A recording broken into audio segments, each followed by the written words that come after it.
today I'm going to talk about an issue that faces most Facebook advertisers, and that is what to do if you have a Facebook ads account that is completely new.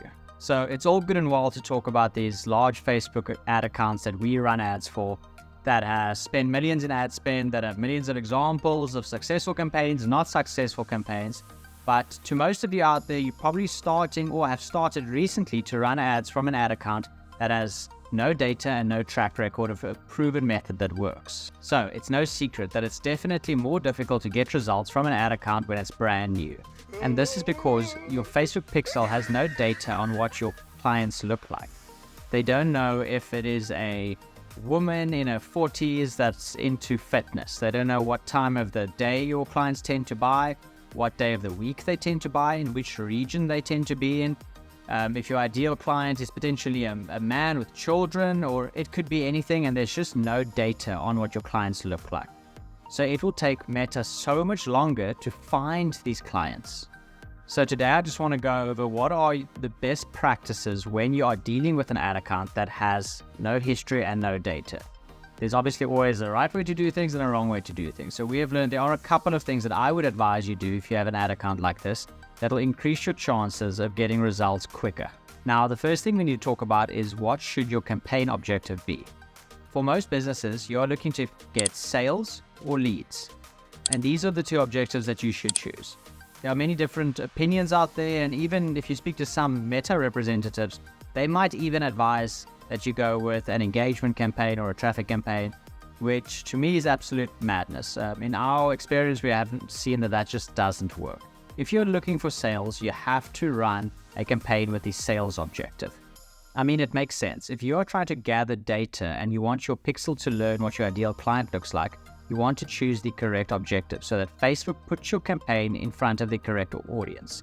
Now, if you're looking to get sales, why would you want your campaign shown to people that are known to engage with campaigns, that are known to like posts and comment on posts and share posts? You want people that are known to purchase online, that have a high intent of purchasing, so that you can learn from the correct audience when you are running your tests. If you choose other objectives like engagement and traffic, they might have some purpose, but all you're doing is you're prolonging the time from starting to achieving your goals and to finding audiences that work, and then ultimately to getting a campaign that is profitable and a ROAS that you are happy with. So as I mentioned, for most businesses, go with the sales objective, or if you are looking for leads, the lead generation objective. Okay. After choosing the sales objective, the next decision that you are faced with is, do you go with an Advantage Plus shopping campaign or not? So tying into the first point that I brought up, your pixel has no data. So Advantage Plus shopping campaigns just won't be that effective for you. What Advantage Plus shopping campaigns are is where you leave your targeting rather broad and you let Meta do all the heavy lifting for you. They use their machine learning algorithms to find you the perfect client or target audience for you. But the issue is Meta has no data on what your clients look like. So this will not be successful. This will take so long for you to be profitable. So we definitely advise against using Advantage Plus shopping campaigns. Okay, so after you have selected to go forward with a manual shopping campaign, we would need to enter some targeting for Meta to work with. So what we want to do here is we want to give Meta guidelines of what our audience looks like. Now this can be done through interest-based targeting, which we would recommend.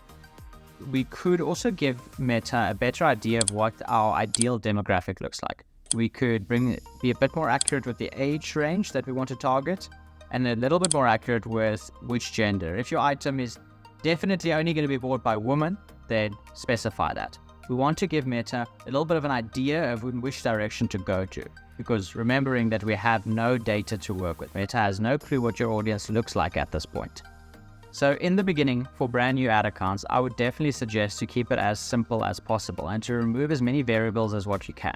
So I would advise, this might differ from depending on what your budgets are and depending on what your needs are. If you're a larger business, you might require quite a large amount of leads for this to be worthwhile for you.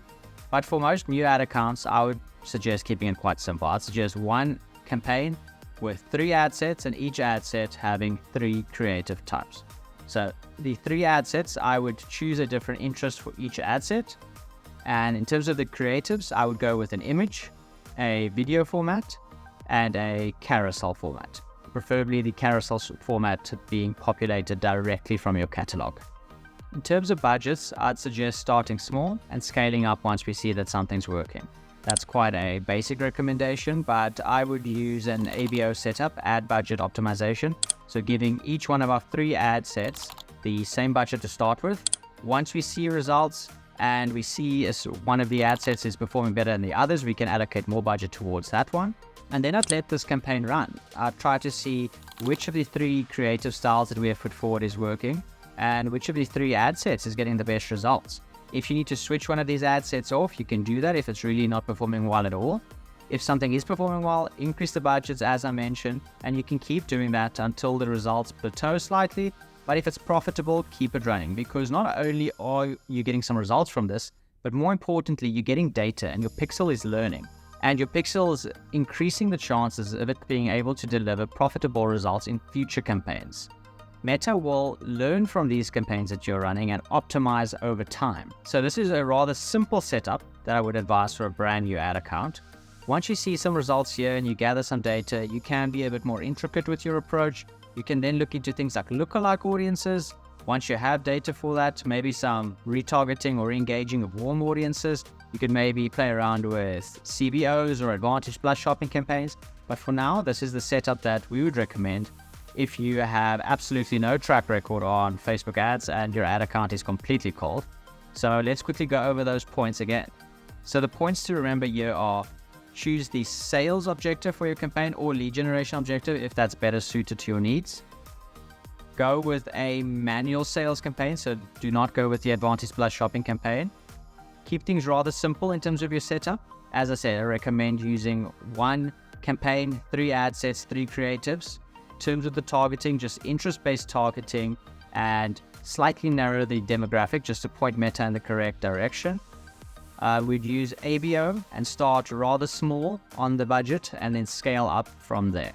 So thank you for watching. If you're new to Facebook ads, I hope this video helps you. I know it's rather daunting to get started. There's hundreds of thousands of different opinions and advice out there, but this is what we have found to be the best approach for a brand new ad account. Please like this video and subscribe to my channel and keep an eye out for future videos. Thank you.